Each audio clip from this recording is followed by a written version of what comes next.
নমস্কার বন্ধুরা, আজকে আমার রেসিপি পাট শাক ভাজা। শাকগুলো খুব ভালো করে বেছে নিচ্ছি। কাঁচির সাহায্যে শাকের যে ডাঁটাটা আছে এইভাবে কেটে নিতে হবে। তারপর ছোট ছোট করে কেটে নিয়ে ধুয়ে জল ঝরিয়ে ফিরে আসছি।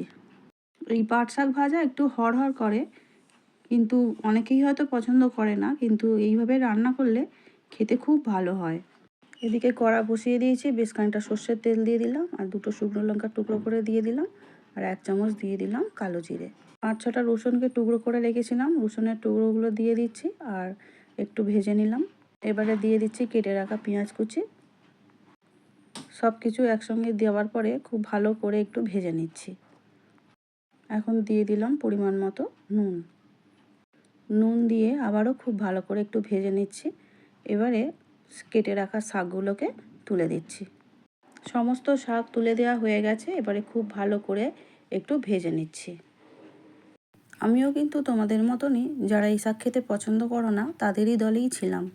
আমারও প্রথম এই শাক খেতে ভালো লাগতো না, তারপর নিজে যখন ঠিকঠাকভাবে ভাজতে শিখেছি তারপর থেকে খেতে খুবই ভালো লাগে।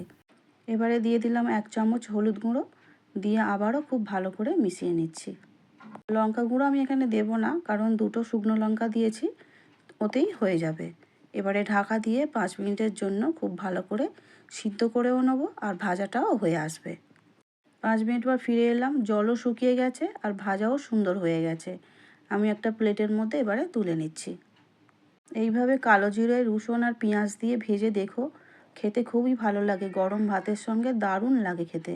আগে তো এই শাক কেনা দেখলে আমার খুব অস্বস্তি হতো, এখন কিন্তু খুব ভালো লাগে বলে আমি নিজে থেকেই এই শাকটা কিনে ফেলি। আমার মতো কে কে তোমরা পছন্দ করো এই পাট শাক ভাজা খেতে, কমেন্টে একটু জানিও কিন্তু। কাছেরও দূরের বন্ধুদের কাছে আমার একটাই অনুরোধ, আমার রান্না ভালো লাগলে প্লিজ সাবস্ক্রাইব করে দিও চ্যানেলটিকে। ফেসবুক পেজ থেকে যারা দেখছো পেজটিকে ফলো করে দিও প্লিজ। আমার ভিডিওটি দেখার জন্য অসংখ্য ধন্যবাদ।